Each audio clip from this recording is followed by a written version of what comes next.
Yo, what's happening everybody? King GPL here and welcome back to a brand new Go Battle League video. Today I'm going to be showcasing some fun battles with Shadow, Alolan Ninetails, and I'm going to be showing you guys why you should definitely go after the Team Rocket Grunt, which is frozen in your tracks, which can of course give you the Alolan Vulpix in Shadow form. And we actually do have a Team Rocket event coming up this season as well, so you will have a chance to TM off Frustration, and I definitely think you guys should go for this Pokemon. The reason Shadow Alolan Ninetales is so good, it's just a super strong anti-meta, and we're actually running this with a Swampert and Frostlass as well, so it's kind of like an ABB style team.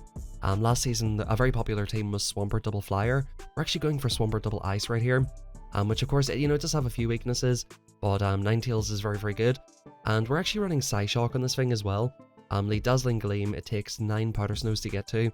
I believe the Psyshock is 7, so I decided to go for the softer move. To give me a little bit of extra coverage against the poison types here as well, since we are running like double ice in the back, and of course we can go for the shadow balls and stuff against things like Medicham. But this first matchup is just super dominant. They've got basically a whole team that are pretty much weak or neutral to ice, so this works out very well. And in general guys, if you're looking to run Alolan Ninetales, it is very strong with a Swampert core. They cover each other's weaknesses very well. Of course, like the rock and steel types would not be too great for the Ninetales, and Swampert does take care of those.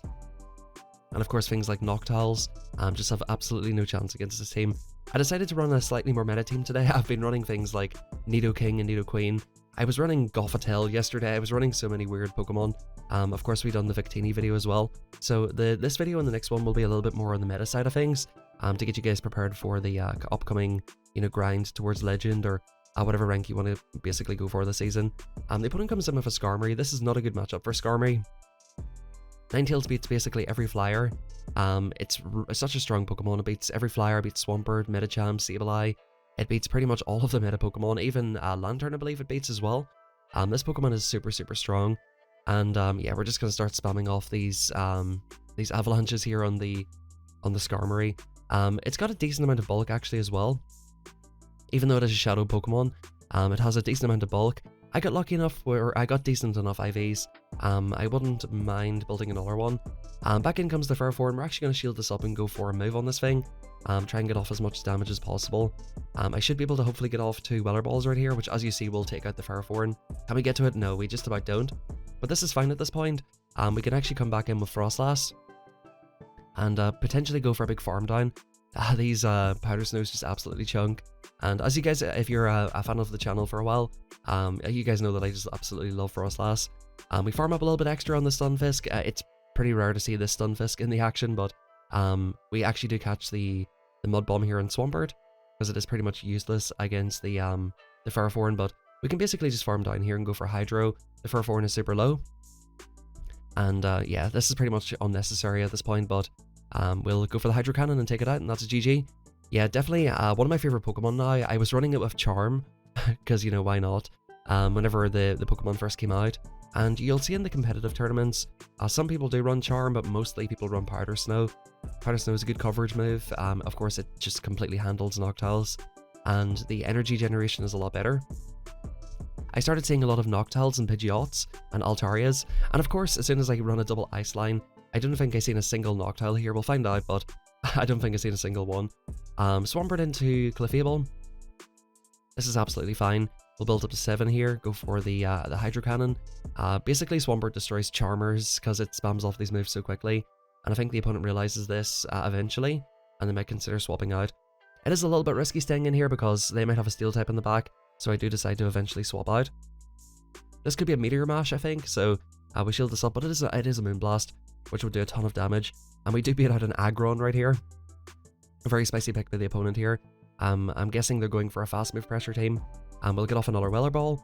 Aggron's not quite as chunky as Bastiodon. As you can see, we've got it down to about 35-40% health here, and we're going to come in and just go straight for a Hydro on this Aggron right here. If they decide to shield it up or whatever, we can just farm down with the Frostlass anyway, and back in comes the Clefable. We should be able to farm down here without them getting to a move, and actually we do get a flyer. We get Togekiss right here, so we're just going to throw in good timing. There's no way the opponent's going to get 2 Flamethrowers or 2 Ancient Powers. And if the rumors are correct, there is a leak that obviously the Slowpoke Community Day was announced quite recently, where you can get all of the Slow Brawlers and Slow Kings. There was a leak that said Slowpoke Community Day will be this month, and next month it'll be Togetic. So if you guys are looking to get a Togekiss or a Togetic, hopefully it's got a new move. A new fast move would actually be quite nice. Imagine Fairy Wind, that could be interesting. But we get a good matchup here, and this opponent's running Charge Beam. Now, whenever you look at the simulation of this in PvPoke, it recommends that you go for baits, and that's what we go for. So maybe the opponent knows this matchup, they had no shield at, and I'm like, oh, this is rough now. The Charge Beam does reach the moves a little bit slower than Spark, so definitely run Spark on your Lantern, guys. But yeah, this is getting sketchy now at this point. I think the Lantern might even be able to flip this matchup. So we're gonna, we'll have to double shield it. We don't really want to see Lantern on any of our back Pokemon. They resist all of the ice moves. And the opponent aggro swaps into Trevenant here. We're gonna go for a Weather Ball, which would do an absolute ton of damage. But the opponents, they've got us in a bit of a rough spot right here. They've got a shield advantage. The Shadow Ball is going to just absolutely decimate my Ninetales. Not a whole lot I can do about that. And the opponent's farmed up a little bit here, so we're going to go for this Avalanche. What's the opponent going to do? Yeah, they're going to CMP die us. This is so rough. That's just the danger of losing that matchup. So the only thing we can really do is try and overfarm a little bit. Maybe try to farm down the Lantern, but this is just looking very tough. I guess we just go for the Hydro Cannon off the rip, just hoping that they've got like something terrible in the back. And they do have something terrible in the back, but even these Incinerates are just going to do an absolute ton of damage, and we don't quite one-shot. I've got a very highly ranked Swampert, so unable to one-shot that, and you know, that just goes to show you that Lantern match, it is a Swampert win technically, but it can be a little bit awkward, so I wanted to showcase that. Anyway guys, we're in with a Skarmory matchup here. Again, we just absolutely dominate any flyer. Even with the joint steel typing, we can just completely outpace the Skarmory and completely destroy it. In comes a Politoed. So decide, okay, let's fire off a Psyshock right here. That does about 50% health. Well, they're down to about 50% health with the Powder Snows. The Surf does a lot of damage. Now this thing is super spammy, and actually I thought I would win CMP here, but as I was saying to you, like, Ninetales is quite bulky, so it doesn't have the highest attack in the world, but obviously with the 20% Shadow bonus, it gives you kind of the best of both there. We aggro swap into Swampert. The timers are a little bit misaligned here. The opponent, they go for another Surf. They don't even have Weather Ball. And in comes Skarmory. This was a pretty popular matchup back a couple of seasons ago. You don't really see too many Skarmory, but we just basically throw this move straight away. I think they might have been out of move, but that's fine. Back in comes the Politoed. At this point, we're pretty much fine. The opponent is low enough where we could probably eat a Surf on Frostlass and go for the farm down. So I'm going to try to get these timers sorted back out again. I've got my switch available. Do I go for a catch here? I do, and I actually do catch it. The opponent got another fast move through, but they were just spamming it, I guess. So that's pretty perfect. We can get another few of these. I probably could have farmed down, but I just didn't want to take any damage on the Frost here. The Frost is looking healthy with an energy advantage, and in comes Stunfisk. It's going to take 2 moves to take this out no matter what, so you always go for Avalanche in this matchup right here. As you can see, like with these Powder Snows, we've got it into Avalanche range. You should be going for Rock Slide in this matchup. The opponent almost one-shots us with the Earthquake though. So I guess they were only going to get off one move, so they went for the big move. In general, you probably should be throwing Rock Slides against Frostlass, but we can live either of those. Lucky enough, I've got a highly rated Frostlass, and that's a good game right there. So yeah, this is definitely an interesting core. You see a lot of double flyer teams and a lot of Noctoles and stuff. In these lower levels, it's not really quite as powerful, but whenever you sort of get, let's say, over Ace, right? Get over Ace or in the like 2,500 range or whatever, you're just going to see an absolute ton of Noctoles. We're going to farm up an absolute ton here. This might be a little bit overkill with the Psyshock, but I decided just to get this bad boy out of here. And we're going to spam off a couple of Weather Balls. And like I said, with this attack boost on the Ninetales, these do start adding up. 1, 2, 3, we're just going to go for it. The opponent's going to go for a farm down here, and I just want to get off another move. But you're seeing here, like, we're in Hydro Cannon range, which is beautiful. The opponent will be in an Earthquake here.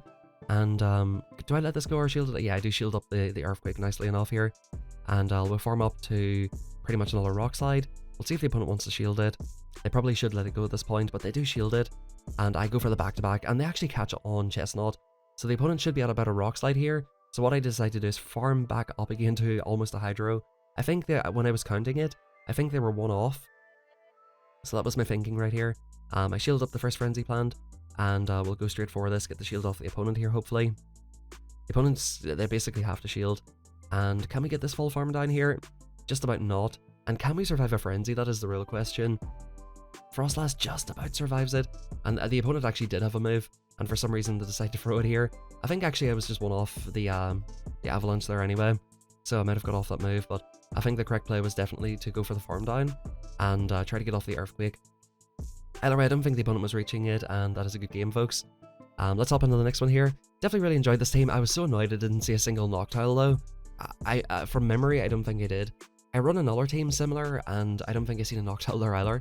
But a Magneton comes into the field, and of course they're going to get out of there. Now this is an interesting one. Munchlax with the licks can do a bit of damage, and the body slams would do okay against the Ninetales. I decide I want to get off some damage on this thing. I can basically one-shot the Magneton anyway, and the opponent lets that go. We're going to try to catch the body slam on the Frostlass here, and we didn't quite catch it, but the opponent does body slam, which is perfect. And we actually might even be able to go for full farm down. Yeah, so the opponent probably expects me to throw, so they're just throwing straight body slam here. We can just let this go. It's doing absolutely no damage, and the opponent swaps back out. And we'll go for this big Shadow Ball right here, which will do an absolute ton of damage, and the opponent does shield that up. We're going for yet another one, and let's see if the opponent is feeling shield heavy here. No, it does literally one-shot it. So this is going to be close. It was almost a simul KO. We'll come in with Ninetales. This could be anything here, so I do let it go. I guess I was counting up and it was a body slam. Now, Azumarill is pretty tough for this team actually, because we don't have like an amazing answer. It's a bit of a team effort, and I've been seeing so many Azumarills in this early sort of stage. I come in and go straight for the Earthquake, which is not correct. I should come in and go for the bait, but the opponent does get off a move here. We decide to shield up. I need to get off this big Earthquake damage, and they're not going to be able to bubble us down here before getting off 2 moves. We'll go for the Earthquake, and this will get this very low, and it'll leave it in a very comfortable spot for Ninetales to take out. Yeah, we can just let this go, and we can pretty much powder snow down at this range. The opponent's not going to get off a move, and yeah, I just go for the Psyshock just for the banter, but GG's to the opponent there. Azumarill's a bit awkward, but if you get it in a sort of no shield, the opponent closes their phone app, by the way. If you get it in a no shield, it's fine, and you do need to sort of land like your Shallow Balls, Psyshocks, Dazzling Gleams. I think Dazzling Gleam might be a little bit better for Ninetales, but my thinking was, if I do happen to come across some poison types, I want to have the coverage move, and it is nice having sort of a lower energy move as well. Definitely going for Weather Ball is the most efficient, but I wanted to have that Psyshock there just in case, especially with like a Lantern matchup. Just being able to get to those moves a little bit faster is a little bit nicer in my opinion, because if you go for the big Dazzling Gleam and the shielded, it's just pretty much over for you. We've got Swampert versus Swampert here. I should be swapping out, because both of my Pokemon in the back do take this thing out. We build the whole way up to the Earthquake here, and yeah, we actually go for the Hydro Cannon bait. Let's see if the opponent wants to let this go or not. This was not correct, guys. I do get off another Hydro at least, but this is not correct. We do get a shield advantage, which is fine, but if they have like a Bastiodon, it's just over for my team here. So we'll come in with Frostlass, which would get a little bit more damage off on the Bastiodon, like with Shadow Ball, so that's kind of the thinking here. I'm like, I messed up here. The opponent's not swapping out instantly, so I'm pretty happy to see that. And in comes another Azu. If you get a Swampert lead, guys, both of your backline in this team take it out, so just swap straight out in case they have a Steel type in the back. Definitely not playing my best Pokemon Go Battle League here, but hopefully you guys can take that advice and play a little bit better than I did. We'll shield up this potential player off. It is an Ice Beam, unfortunately, but I think we should be able to outpace the move. We do, so a bit of an unnecessary bait by the opponent right there, because we're going to reach the move anyway. And yeah, in comes Altaria. So at least we get one flyer to absolutely destroy with this team, and Ninetales just chilling in the back, just resting up, putting its Ninetales up, and just chilling out in the back. Doesn't even need to enter the field this game. Good games to the opponent there. Guys, build yourself an Alolan Ninetails. It is very, very worth it. Get out there. Team Rockets are spawning a little bit more often. Look for the Frozen in Your Tracks female Team Rocket grunt, and you will be able to get an Alolan Vulpix if you're lucky. I find it's quite uncommon. I get a lot of Swinubs off them, so it's a bit of a pain to get it, but definitely well worth looking for. The matchups are just amazing with this Pokemon. It's a really strong anti-meta. Beats Altarias, Venusaurs, Noctiles, Trevenants, all of the flyers, even beats Umbreon, beats Charizard, Diggersby, Toxicroak, Medicham, Obstagoon, Lickitung. It just beats so much. Sableye. It'll beat the normal Ninetales if you happen to run against it. Swampert, Pelipper, Lantern. It's just an amazing Pokemon, guys. Highly recommend running it. Thank you very much for watching, everybody. I'm going to upload another one later on, so keep an eye out for that in about 12 hours. Thank you, everybody. Drop a like, drop a sub on the channel, and I'll catch you guys next time.